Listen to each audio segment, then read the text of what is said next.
అలానే విశేషం gen Z ఉద్యమం కంప్లీట్గా ఆగిపోయినట్టేనా, నెక్స్ట్ స్టెప్ ఏంటి అనే దాని మీద ఇప్పుడు చర్చ జరుగుతుంది. ఇప్పుడు ఆల్రెడీ పేపర్ లీకేజీకి సంబంధించినటువంటి ఉద్యమం సక్సెస్ అయింది. కేంద్ర ప్రభుత్వం ఒక మెట్టు దిగి వచ్చి ధర్మేంద్ర ప్రధాన్ రాజీనామా వరకు ఒప్పుకుంది. ఆ తర్వాత అక్కడ ఉండేటువంటి ఉద్యోగులు దాదాపు 47 మంది ఉద్యోగులను డిస్మిస్ కూడా చేసింది. ఎవరైతే అవకతవకలో పాల్పడ్డారో పేపర్ లీకేజ్ విషయంలో వాళ్ళని డిస్మిస్ కూడా చేసింది. ఫాస్ట్ ట్రాక్ కోర్టులు ఏర్పాటు చేసింది. దాని మీద విచారణ చేసి ఎవరైతే నేరానికి పాల్పడ్డారో వాళ్ళని కఠినంగా శిక్షించాలని చెప్పి కేంద్ర ప్రభుత్వం నిర్ణయం తీసుకుంది. సో దీంతో ప్రస్తుతానికైతే జన్జెడ్ ఉద్యమం తాత్కాలికంగా ఆగిపోయింది. మరి నెక్స్ట్ ఏంటి, వాళ్ళ ప్రణాళిక ఏంటి అని అంటే, ఆల్రెడీ జన్జెడ్కి సంబంధించినటువంటి ప్రతినిధులు ఏం చెప్తున్నారంటే ఇది ఆరంభం మాత్రమే, రాబోయేటువంటి రోజుల్లో పెద్ద ఎత్తున ఉద్యమాలు చేసి దేశాన్ని మేము కాపాడుకుంటాం అని చెప్పి చెప్తున్నారు. మరి దేశాన్ని కాపాడుకోవాలంటే ఏం చేయాలి అంటే ప్రభుత్వ ఉద్యోగుల్ని, అవినీతి పనులైనటువంటి వాళ్ళని నిలదీస్తాము అని చెప్పి ఇప్పుడు చెప్తున్నారు. అలాగే ప్రభుత్వ ఉద్యోగాలు అసలు ఎన్ని ఇస్తున్నారు, ఎన్ని ఖాళీ ఉన్నాయి, ఇంకా ఎన్ని ఇవ్వాలి, ఎందుకు 60 సంవత్సరాల నుంచి 62 సంవత్సరాలు పదవి విరమణ వయసును పెంచుతున్నారు, అంతకుముందు 58 ఉండేది, 58 నుంచి 60 చేశారు, 60 నుంచి 62 చేశారు, ఇప్పుడు కొన్ని చోట్ల 70 సంవత్సరాలు చేయాలని కూడా ఆలోచన చేస్తున్నారు. అంటే ప్రభుత్వ ఉద్యోగి 70 సంవత్సరాల పాటు పనిచేసే అవకాశం ఇస్తే జన్జెడ్ పరిస్థితి ఏంటి? కరెక్ట్గా ఇదే అంశాల మీద, అలాగే సర్వీస్లో ఉండేటువంటి ఉద్యోగులు ఎక్కువ మంది అవినీతికి పాల్పడుతున్నారు, వాళ్ళని టార్గెట్ చేసి ఉద్యమించాలి అనేటువంటి ఒక నిర్ణయం తీసుకొని ఆ మేరకు ఒక ప్రణాళికను రచిస్తున్నారు. ఏ విధంగా ప్రభుత్వంలో ఉండేటువంటి అవినీతి పరులైన ఉద్యోగులు, అలాగే అవినీతి పరులైనటువంటి పాలకులు ఎవరైతే ఉన్నారో వాళ్ళని ఎలా నిలదీయాలి అనే దాని మీద ఒక క్లియర్ కట్ బ్లూ ప్రింట్ని తయారు చేస్తున్నారు. నేను అందుకే చాలా సందర్భాల్లో చెప్పాను, క్లాస్ వార్ వచ్చేలాగా అవినీతి పరులైనటువంటి ఉద్యోగులు వ్యవహరిస్తున్నారు, అలాగే పాలకులు వ్యవహరిస్తున్నారు. ఈ క్లాస్ వార్ ఎంతో దూరంలో లేదు. బంగ్లాదేశ్, నేపాల్, శ్రీలంక లాంటి దృశ్యాలను మనం చూసాము. ఆ పరిస్థితికి మనం వెళ్ళకూడదు అని అంటే అవినీతి రహితంగా పనిచేయాలి అనేటువంటి విషయాన్ని నేను చాలా సందర్భాల్లో చెప్పాను. అయినా కానీ విమర్శలు చేస్తున్నారు తప్పితే కరెక్ట్గానే చెప్తున్నారు, నీతివంతంగా పనిచేయాలి, అలాగే నీతివంతంగా ఉండాలి అని సపోర్ట్ చేయట్లేదు ఎవరు, చాలామంది. అందుకే ఇప్పుడు జన్జెడ్ ముందుకు వస్తుంది.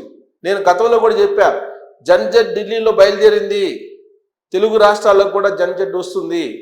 ఎవరైతే లక్షల కోట్లు సంపాదించుకొని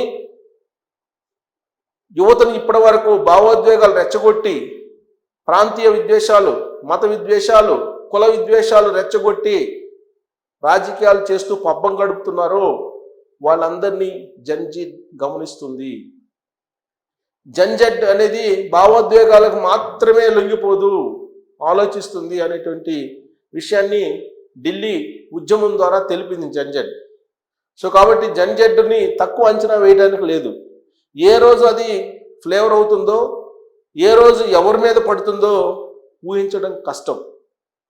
అందుకే అవినీతి పరులైనటువంటి ఉద్యోగులు కానీ, అవినీతి పరులైనటువంటి పాలకులు కానీ, అవినీతి చేసి ప్రభుత్వాన్ని నుంచి దిగిపోయినటువంటి వాళ్ళు కానీ జాగ్రత్తగా ఉండాల్సిన అవసరం ఉంది.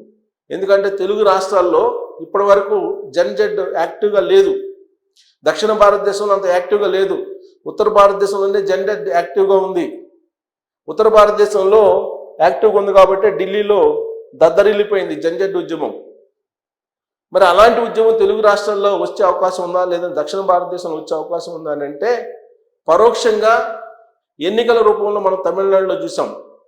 అక్కడ విజయ్ గెలవడం అంటే మామూలు విషయం కాదు. సాంప్రదాయ పార్టీలు, బలమైనటువంటి పార్టీలు, ద్రవిడ పార్టీలు కొన్ని దశాబ్దాలుగా వేళ్ళుని కొనిపోయినటువంటి వాటి అంతు చూసింది టీవీకే పార్టీ. విజయ్ అక్కడ సీఎం అయ్యారు. తమిళనాడులో ఉండేటువంటి జన్జెడ్ సాంప్రదాయ ద్రవిడ పార్టీలని పీక్ అవతల పడేసాయి జన్జెడ్ కాక్రోచ్లు. మరి తెలుగు రాష్ట్రాల్లో ఆ పరిస్థితి వస్తుందని ప్రస్తుతం ఏసీబీ రైడ్ చేస్తూ ఉంది. ఎవరిని రైడ్ చేసినా, ఏ ఉద్యోగిని రైడ్ చేసినా 200 కోట్లు తక్కువగా తెలంగాణలో తక్కువ లేరు ఎవరు కూడా.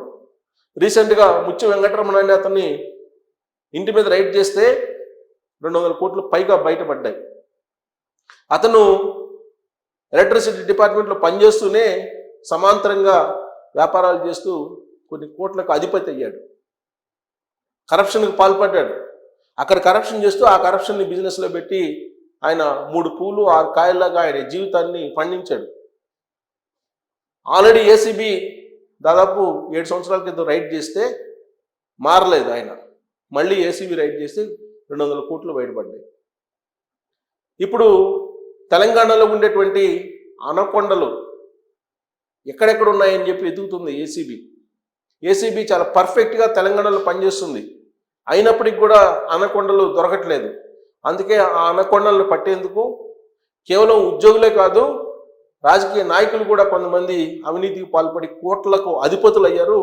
వాళ్ళ అంతు చూడటానికి ఇప్పుడు జన్జీ సిద్ధంగా ఉంది.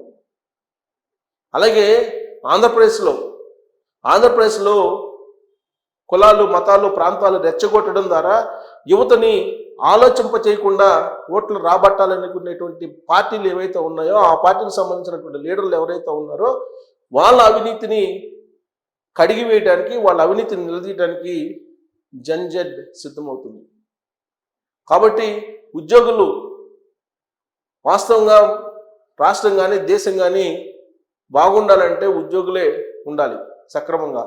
ఇవాళ వీకెండ్లో రాధాకృష్ణ గారు కూడా రాశారు, మన సమాజానికి 4 పిల్లర్లుగా ఉన్నటువంటి legislation, judiciary, executive system and media, ఈ 4 వ్యవస్థలు మొత్తం కూడా అణిచిపెట్టబడ్డాయి.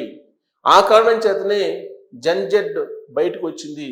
జన్జెడ్లో ఎప్పటి నుంచో ఉన్నటువంటి అసహనం పెళ్ళుబికింది. అదే ఢిల్లీ ఉద్యమం అని చెప్పి వీకెండ్లో రాధాకృష్ణ గారు కూడా రాశారు. అవినీతి ఎక్కువైతే క్లాస్ వార్ వస్తుంది. ఈ క్లాస్ వార్ అనేది చాలా దారుణంగా ఉంటుంది. ఈ క్లాస్ వార్ రాకుండా చేయాల్సిన బాధ్యత ఉద్యోగుల మీదే ఉంది. అవినీతి పరులైనటువంటి ఉద్యోగులు అనేక మంది ఉన్నారు. వాళ్ళ కారణంగానే లేదా అవినీతి పరులైనటువంటి పాలకుల కారణంగానే ఇప్పుడు 300 లక్షల కోట్లకు పైగా భారతదేశం అప్పయింది. రాష్ట్రాలు కానీ దేశం కానీ 300 లక్షల కోట్లకు పైగా అప్పులు చేసింది. ఈ అప్పులు తీర్చాల్సింది ప్రజలే. ప్రజల మీద భారం వేసి ఉద్యోగులు 3% ఉన్నటువంటి ఉద్యోగుల కోసం ఈ పాలకులు ఫ్రెండ్లీ గవర్నమెంట్ అంటూ సంక్షోభం తీసుకొస్తున్నారు.